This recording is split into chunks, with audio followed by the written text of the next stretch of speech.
अध्याय 1 कुरुक्षेत्र के युद्ध स्थल में सैन्य निरीक्षण।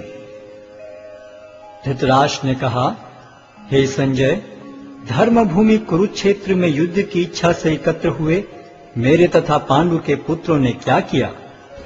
संजय ने कहा, हे राजन, पांडु पुत्रों द्वारा सेना की व्यूह रचना देखकर राजा दुर्योधन अपने गुरु के पास गया और उसने ये शब्द कहे, हे आचार्य, पांडु पुत्रों की विशाल सेना को देखें, जिसे आपके बुद्धिमान शिष्य द्रुपद के पुत्र ने इतने कौशल से व्यवस्थित किया है। इस सेना में भीम तथा अर्जुन के समान युद्ध करने वाले अनेक वीर धनुर्धर हैं, यथा महारथी युयुधान, विराट तथा द्रुपद। इनके साथ ही धृष्टकेतु, चेकितान, काशीराज, पुरुजित, कुंतीभोज तथा शैब्य जैसे महान शक्तिशाली योद्धा भी हैं। पराक्रमी युधामन्यु, अत्यंत शक्तिशाली उत्तमौजा, सुभद्रा का पुत्र तथा द्रौपदी के पुत्र, ये सभी महारथी हैं। किंतु हे ब्राह्मण श्रेष्ठ, आपकी सूचना के लिए मैं अपनी सेना के उन नायकों के विषय में बताना चाहूंगा जो मेरी सेना को संचालित करने में विशेष रूप से निपुण हैं। मेरी सेना में स्वयं आप, भीष्म, कर्ण, कृपाचार्य, अश्वत्थामा, विकर्ण तथा सोमदत्त का पुत्र भूरिश्रवा आदि हैं, जो युद्ध में सदैव विजयी रहे हैं। ऐसे अनेक वीर भी हैं जो मेरे लिए अपना जीवन त्याग करने के लिए उद्यत हैं। वे विविध प्रकार के हथियारों से सुसज्जित हैं और युद्ध विद्या में निपुण हैं। हमारी शक्ति अपरिमेय है और हम सब पितामह द्वारा भली भांति संरक्षित हैं, जबकि पांडवों की शक्ति भीम द्वारा भली भांति संरक्षित होकर भी सीमित है। अतएव सैन्य व्यूह में अपने अपने मोर्चों पर खड़े रहकर आप सभी भीष्म पितामह को पूरी सहायता दें। तब कुरुवंश के वयोवृद्ध परम प्रतापी एवं वृद्ध पितामह ने सिंह गर्जन किसी ध्वनि करने वाले अपने शंख को उच्च स्वर में बजाया, जिससे दुर्योधन को हर्ष हुआ। तत्पश्चात शंख, नगाड़े, बिगुल, तुरही तथा सिंह सहसा एक साथ बज उठे। वह समवेत स्वर अत्यंत कोलाहलपूर्ण था। दूसरी ओर से श्वेत घोड़ों द्वारा खींचे जाने वाले विशाल रथ पर आसीन कृष्ण तथा अर्जुन ने अपने अपने दिव्य शंख बजाए। भगवान कृष्ण ने अपना पांचजन्य शंख बजाया, अर्जुन ने देवदत्त शंख तथा अति भौजी एवं अति मानवीय कार्य करने वाले भीम ने पौंड्र नामक भयंकर शंख बजाया। हे राजन, कुंती पुत्र राजा युधिष्ठिर ने अपना अनंत विजय नामक शंख बजाया तथा नकुल और सहदेव ने सुघोष एवं मणि पुष्पक शंख बजाए।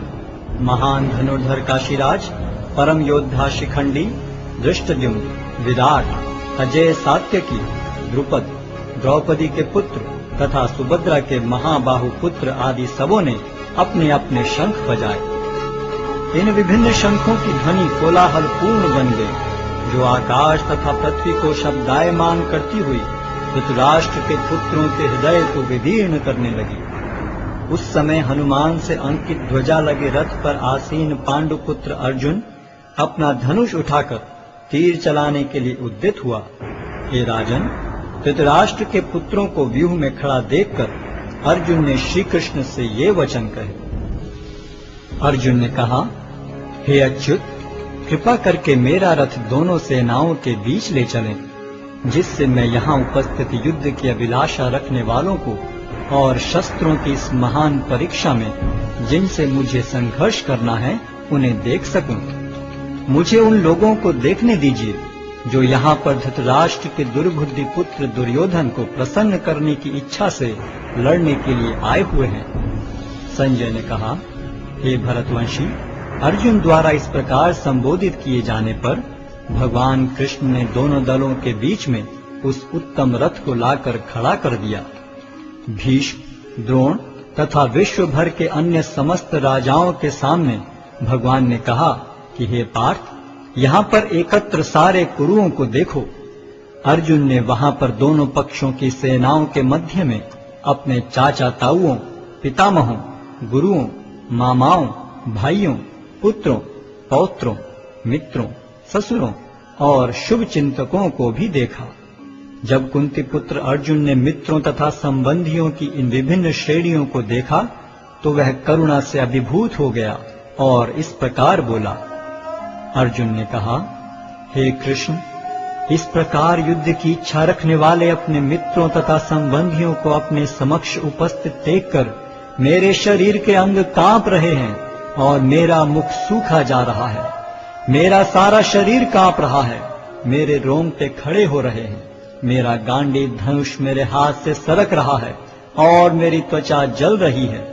मैं यहाँ अब और अधिक खड़ा रहने में असमर्थ हूँ। मैं अपने को भूल रहा हूँ और मेरा सिर चकरा रहा है। हे कृष्ण, मुझे तो केवल अमंगल के कारण दिख रहे हैं। हे कृष्ण, इस युद्ध में अपने ही स्वजनों का वध करने से न तो मुझे कोई अच्छाई दिखती है और न मैं उससे किसी प्रकार की विजय, राज्य या सुख की इच्छा रखता हूँ।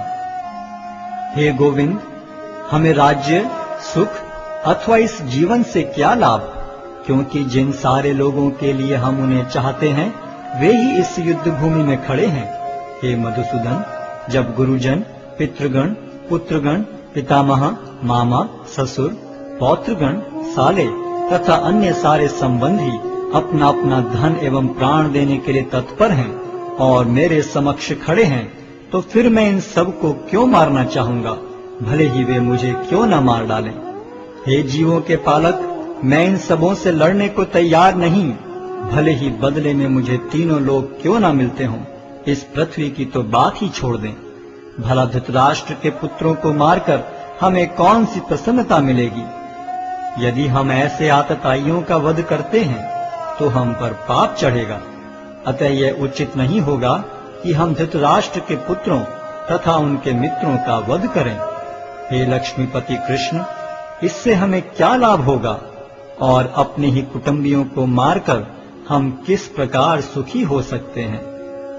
हे जनार्दन, यद्यपि लोक से अभिभूत चित्त वाले ये लोग अपने परिवार को मारने या अपने मित्रों से द्रोह करने में कोई दोष नहीं देखते, किंतु हम लोग जो परिवार के विनष्ट करने में अपराध देख सकते हैं, ऐसे पाप कर्मों में क्यों प्रवृत्त हों।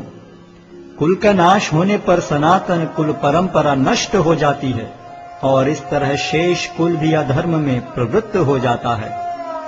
हे कृष्ण, जब कुल में अधर्म प्रमुख हो जाता है तो कुल की स्त्रियां दूषित हो जाती हैं और स्त्रीत्व के पतन से हे वृष्णिवंशी अवांछित संतानें उत्पन्न होती हैं।